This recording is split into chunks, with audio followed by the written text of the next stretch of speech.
திரு beer Mohammed, கூட்டணி கட்சியே திமுக கூட்டணிக்குள்ள இருக்கக்கூடிய மார்க்சிஸ்ட் கட்சி அவங்களுடைய மாநில மாநாட்டில் பேசுறாங்க.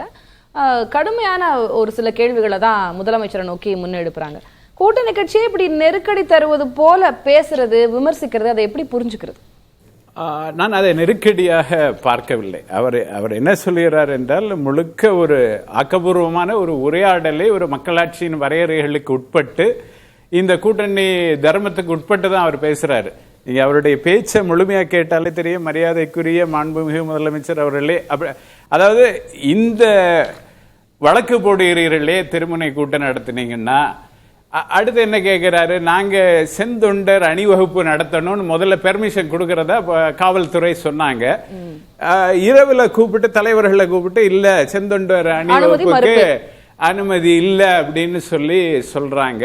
இதெல்லாம் எங்களுக்கு காவல்துறை முழுமையாக, ஏனென்றால் காவல்துறை என்பது முதலமைச்சருடைய நேரடி கட்டுப்பாட்டில் இருக்கிறது.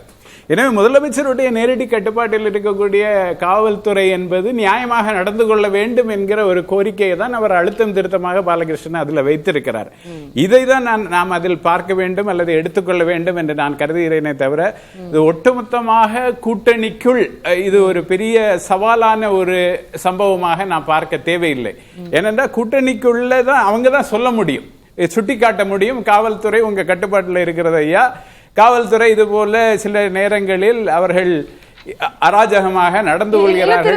இங்கதான் கேள்வி வருது, காவல்துறை உங்களுடைய நேரடி கட்டுப்பாட்டின் கீழ் இருக்கிறது ஐயா முதலமைச்சர் அவர்களே, நீங்க அனுமதி, ஏன் போராட்டங்களுக்கு அனுமதி மறுக்கிறீங்க அப்படின்னு அப்படி கேட்கிறது, தட் இஸ் டோட்டலி ஃபைன்.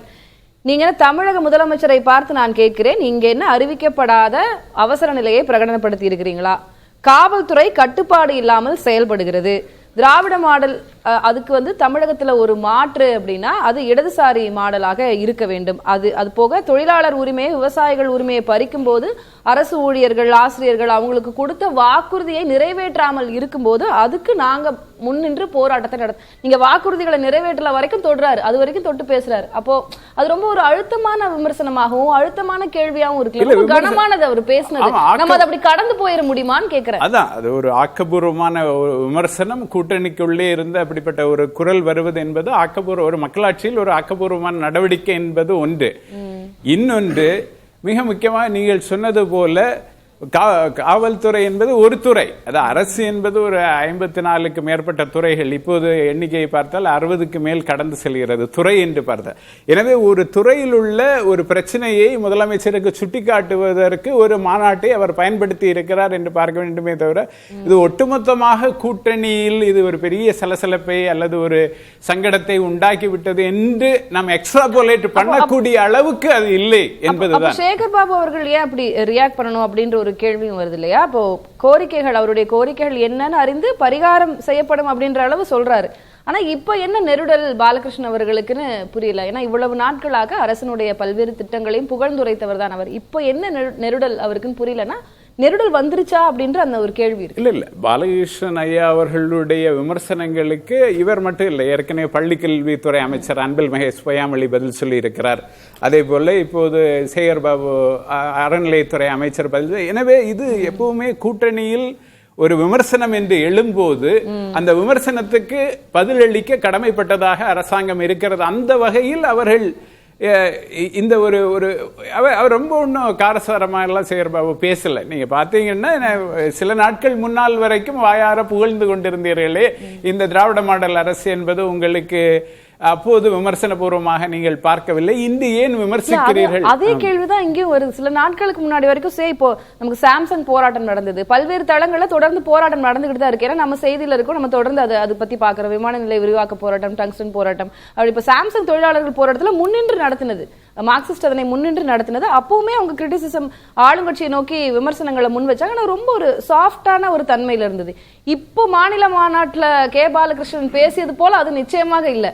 அது ஒரு மடங்குனா இது 10-20 மடங்கு அவர் விமர்சனம். அப்போ சாஃப்ட் கிரிட்டிசிசம் இருந்தது, இப்ப ஏன் அழுத்தமான ஒரு பார்வை? சாம்சங்கிலேயுமே அவங்க கடுமையான விமர்சனங்களை தான் வைத்தார்கள். அப்போது நேரடியாக நம்முடைய தொழில்துறை அமைச்சர் டிஆர்பி ராஜா அவர்களே, நான் நேரடியாக அவர்களோடு பேச்சுவார்த்தை நடத்தி, நமக்கு என்ன இந்த ஒப்பந்தத்தில், சாம்சங்கோடு செய்யப்பட்ட ஒப்பந்தத்தில் என்ன பிரச்சனைகள் இருக்கிறது, நீங்கள் இப்படிப்பட்ட கோரிக்கை வைப்பதன் மூலமா, அப்போ கூட சொன்னாங்க கொரியாலேயே அவங்க சங்கம் வச்சிருக்காங்க, தமிழ்நாட்டில் சங்கம் வைக்காம நம்ம போட்ட ஒப்பந்தம் வேற, கொரியால இருக்கிற ஒப்பந்தம் வேற, வெவ்வேறு நாடுகள்ல வெவ்வேறு ஜியாகிரபிக்கு வெவ்வேறு மாதிரியான ஒப்பந்தங்கள் இருக்கும்.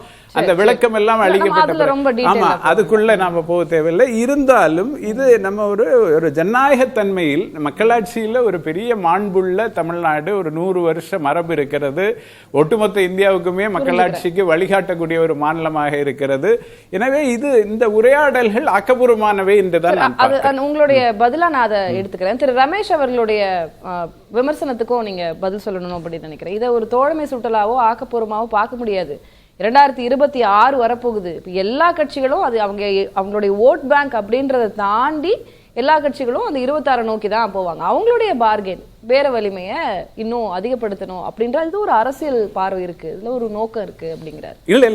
இல்ல நீங்க ஒவ்வொரு கட்சியுமே கூட்டணிக்குள் இருந்தாலும் அவங்க ஐடென்டிட்டியை மெயின்டைன் பண்ண, இப்போ அவங்களுடைய கான்ஸ்டிட்யூவன்சின்னு சொல்லுவாங்க, அவங்களுக்கு பெருவாரியாக வாக்களிக்கக்கூடியவர்கள், எந்த புவியியல் பிரதேசத்தில் அவர்களுக்கு பெருவாரியாக வாக்களிக்கக்கூடியவர்கள் இருக்கிறாங்க, எந்த மக்கள் பிரிவினர் அவர்களுக்கு கூடுதலாக வாக்களிக்கக்கூடியவர்கள் இருக்காங்க, அவங்களுக்கு இந்த ஓராண்டுகள் அவங்களை நோக்கி பேசுவது என்பது அவர் சொன்னதில் அந்த எலிமெண்ட்டை நம்ம கவனிக்கணும். ஏன்னா இந்த கான்ஸ்டிட்யூவன்சிக்கு நீங்க பேசி ஆகணும்.